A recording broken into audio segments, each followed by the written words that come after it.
Bonjour à tous, merci de me rejoindre pour cette nouvelle vidéo ce dimanche. Donc aujourd'hui je vous emmène avec moi photographier les lupins sauvages.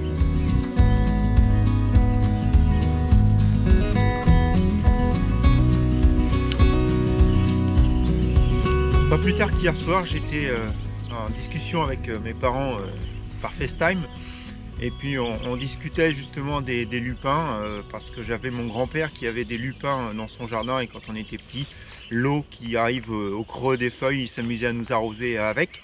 Et que ce soit mes parents ou moi-même, donc mes parents en Normandie ou moi ici en Île-de-France, on a essayé de replanter des lupins dans le jardin. Pourtant mon grand-père était en Normandie, il repoussait tous les ans. Chez nous en fait ça repousse pas, ou ça fait 2 ans grand maximum, et puis c'est fini. Par contre ici, donc c'est un endroit que j'avais repéré il y a une vingtaine d'années quand je suis arrivé sur Paris en me promenant dans la forêt qui est juste ici à côté. Et puis j'ai déménagé, enfin je suis pas tout à fait au même endroit, et puis j'ai toujours eu du mal à retrouver cet endroit. Et puis l'année dernière, juste par hasard, je l'ai retrouvé. Et les lupins, vous voyez peut-être un petit peu derrière moi, ils sont toujours là. C'est des lupins sauvages. Donc il y en a différents endroits. Il y a un endroit ici, il y a un endroit derrière. Donc vous voyez, l'année dernière à la même époque, ils étaient énormément fleuris. Là ils commencent tout juste à fleurir. Mais c'est pas grave, on va regarder un petit peu ensemble ce qu'on peut faire comme composition. Donc essayer de l'intégrer comme d'habitude, hein. Vous connaissez un peu la façon dont je procède. D'abord de l'intégrer dans son élément, et puis petit à petit on va se reconcentrer sur la fleur du lupin. Donc là l'idée aujourd'hui c'est de jouer un peu avec les couleurs dans les nuages derrière moi, puisque les lupins ici sont bleus, et on va avoir des couleurs, je l'espère, un petit peu orange dans les nuages. Donc on a des couleurs complémentaires qui vont venir en jeu. Donc ça peut être intéressant pour la première image sur un plan large. Allez, c'est parti, on se met en place. Donc voilà, je suis en position pour la première image. Donc aujourd'hui c'est assez compliqué parce que vous l'entendez peut-être derrière moi, il y a un peu de vent.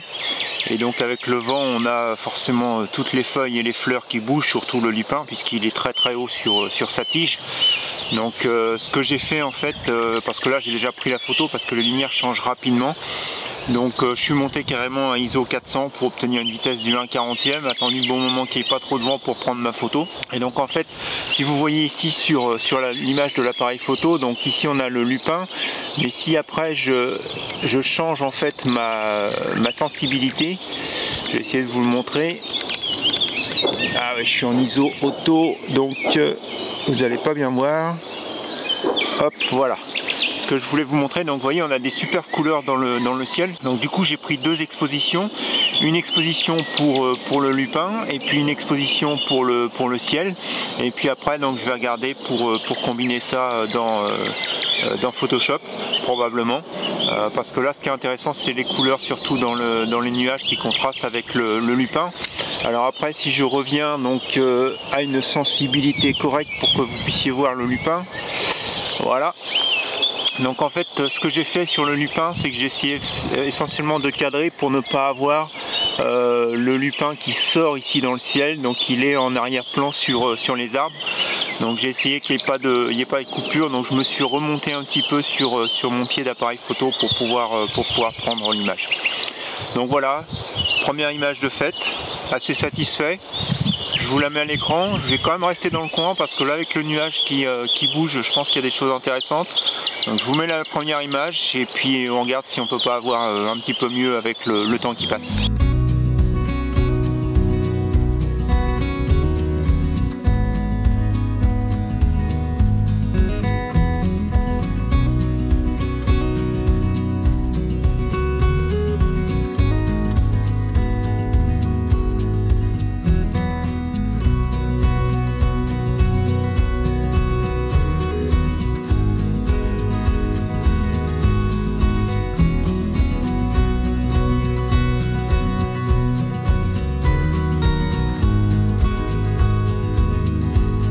Pas aller très loin, je me suis tourné de 90 degrés, je suis sur le même pied de lupin. Je vais cette fois-ci prendre ma photo en portrait, mais ce que je voulais vous expliquer, c'est ce que je disais tout à l'heure. Donc si vous regardez de la manière dont je me suis installé là aujourd'hui, là pour l'instant dans l'encart, donc vous voyez le lupin passe dans le ciel. Si je monte légèrement mon appareil photo, tac, j'arrive à mettre le lupin en fait dans les arbres. Donc il n'y a pas d'interaction, donc on a directement une distinction entre le ciel et le lupin. Et donc là on est beaucoup mieux au niveau de l'image, on n'a pas cette pointe de lupin qui vient interférer avec le ciel. Donc je vais me baisser légèrement, ce qui va la faire remonter un tout petit peu pour arriver juste quelque part tangentiel avec la cime des arbres. Je vais me tourner un petit peu pour recentrer. Et donc là, je suis bien pour cette seconde image, donc en format portrait. Donc là, j'ai pas encore pris l'image. Tout à l'heure, c'était assez sympa dans les nuages. Là, c'est un peu en train de changer. Mais je vais me mettre ici probablement. Donc je vais garder du f8. Et puis je vais faire du bracketing pour regarder ce que je peux avoir au niveau du ciel, faire ressortir les couleurs dans le ciel, comme je l'ai fait sur la précédente image. J'ai décidé de changer un peu ma position, puisque quand j'étais placé tout à l'heure, j'avais les lupins finalement qui interféraient les uns avec les autres, ce qui n'était pas super. Donc là, vous voyez, je me suis légèrement décalé d'une quinzaine de centimètres sur la droite. Et donc là, j'ai chacune des têtes de lupins qui se distinguent les unes des autres. Bon, les deux sur la gauche interfèrent légèrement, mais je peux pas vraiment faire mieux. Mais en tout cas, ce qui est de la tête de lupin principale, elle est bien en milieu des deux autres de chaque côté. Donc du coup, on n'a plus cette interférence et là, on a une image qui est beaucoup plus sympathique et beaucoup plus lisible. Donc maintenant, les images à l'écran.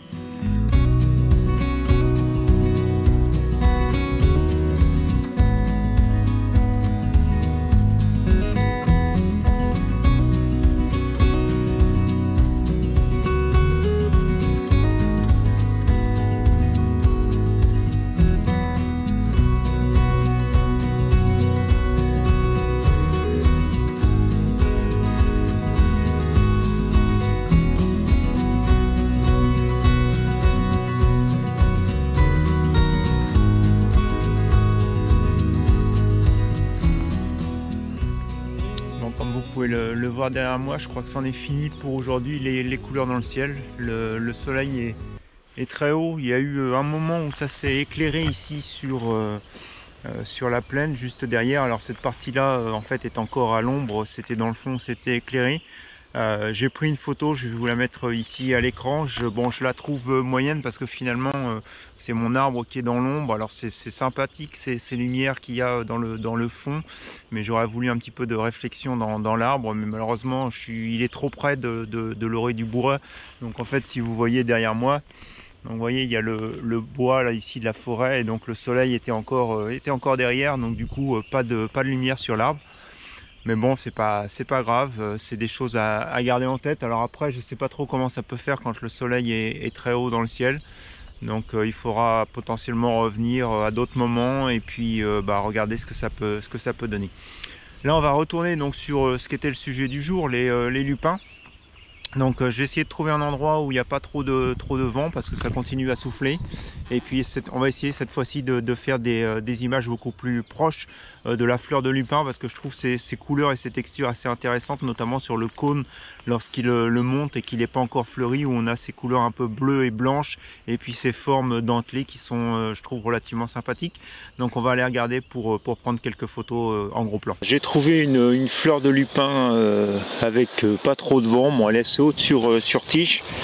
Donc je vais d'abord faire une première image. Donc on va voir la fleur complètement du haut jusqu'en bas.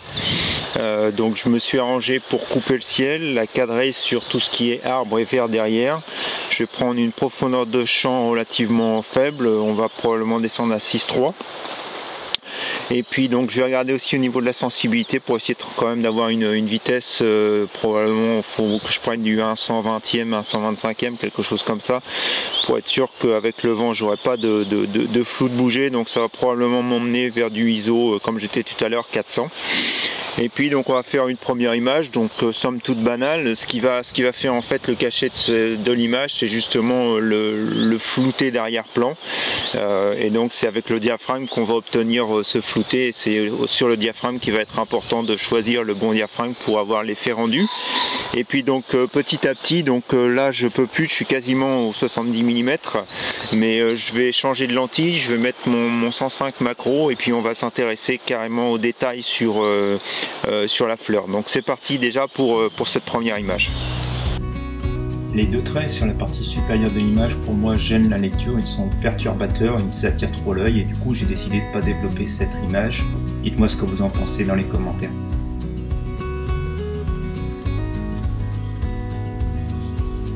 Tout à l'heure j'étais sur cette fleur-ci, mais il y a beaucoup trop de vent, donc j'arrive pas à faire ma mise au point, surtout avec l'objectif macro. Là ça devient vraiment compliqué. Donc je me suis ramené ici sur une fleur beaucoup plus basse. Elle est effectivement beaucoup moins volumineuse, mais elle n'est pas soumise au vent.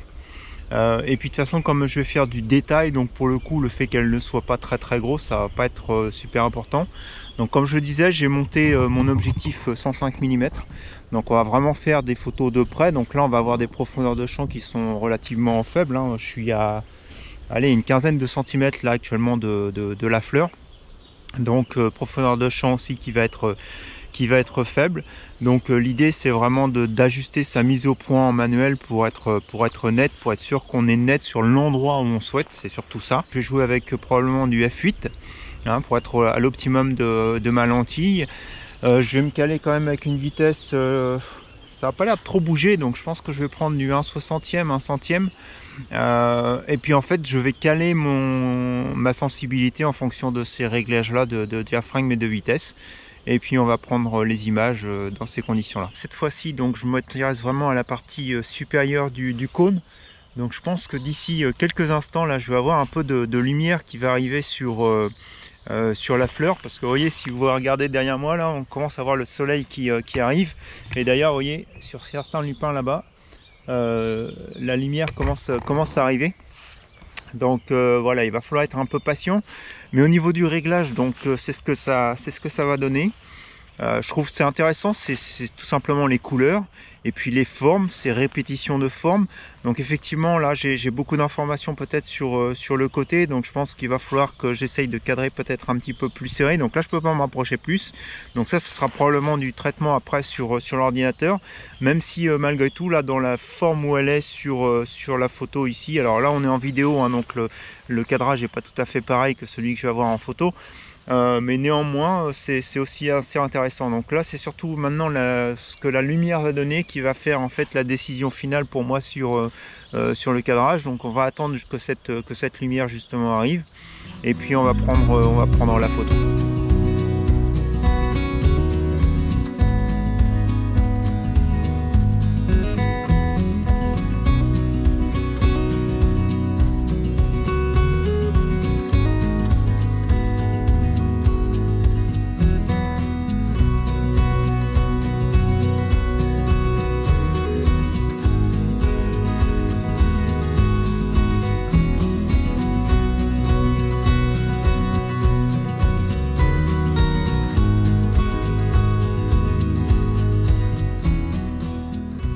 Bon voilà, je vous ai pas montré les réglages, mais j'ai fait une dernière image des lupins, donc je vous la mets ici. En fait j'ai pris cette photo par le dessus et je trouvais ça relativement intéressant.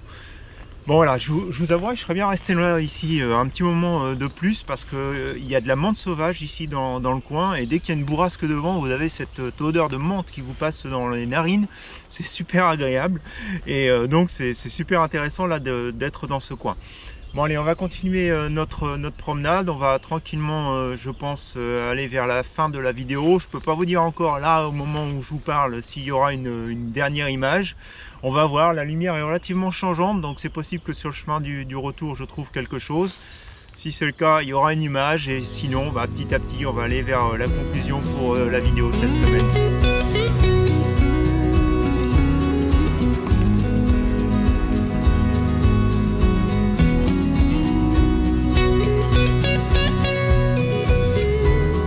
Voilà, en fait c'était pas ma dernière image va être ma première image. C'est paradoxal, mais voyez où on était tout à l'heure sur les lupins. Donc maintenant derrière moi, donc j'espère pas trop vous mettre en contre-jour, voilà, il y il y a le soleil qui s'est levé, donc maintenant cette clairière, elle, est éclairée. Et donc bon, on n'a plus les structures dans les nuages, hein, on a un ciel relativement bleu, donc on a des couleurs maintenant qui ne sont pas complémentaires mais quasiment équivalentes. On est entre un mauve bleu et puis le bleu dans le ciel. Mais en tout cas, je trouve que c'est intéressant de la reprendre sur d'autres conditions de lumière, comme ça va vous donner aussi une idée de comment la lumière finalement influence votre sujet. Et puis après, encore une fois, hein, c'est une question de goût. Laquelle est la meilleure image? La première ou la dernière, ça sera à vous de me dire dans les commentaires. Mais en tout cas, c'est super intéressant de pouvoir avoir eu ces deux conditions différentes pour prendre cette image des lupins. Allez, je vous montre la photo maintenant.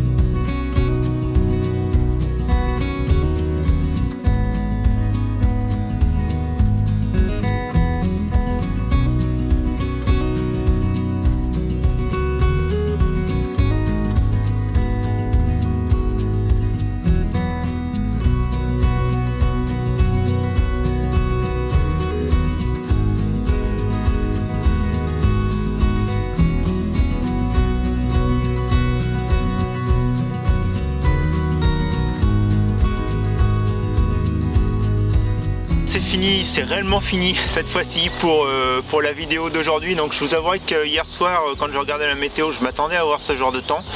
Quand je suis arrivé ce matin, j'étais un petit peu plus sceptique, mais en tout cas ça a été intéressant aujourd'hui parce qu'on a eu à la fois ces couleurs dans les nuages, ces couleurs dans la prairie là avec ces lupins.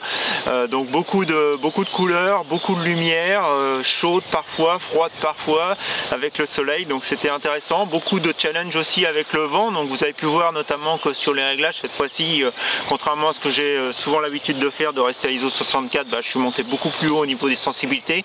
De mémoire, je crois que sur les lupins avec l'objectif macro, là je suis monté jusqu'à du ISO 800 ASA.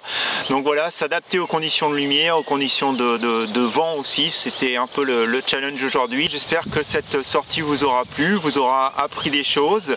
Si c'est le cas, vous connaissez la petite musique, un petit pouce en l'air. N'hésitez pas aussi à me donner votre avis entre la première et la dernière image, laquelle des deux vous préférez suivant les deux conditions de lumière. Et puis il ne me reste plus qu'à vous souhaiter donc un bon dimanche, une bonne semaine, et puis on se retrouve la semaine prochaine pour de nouvelles expériences photographiques. Allez, à bientôt.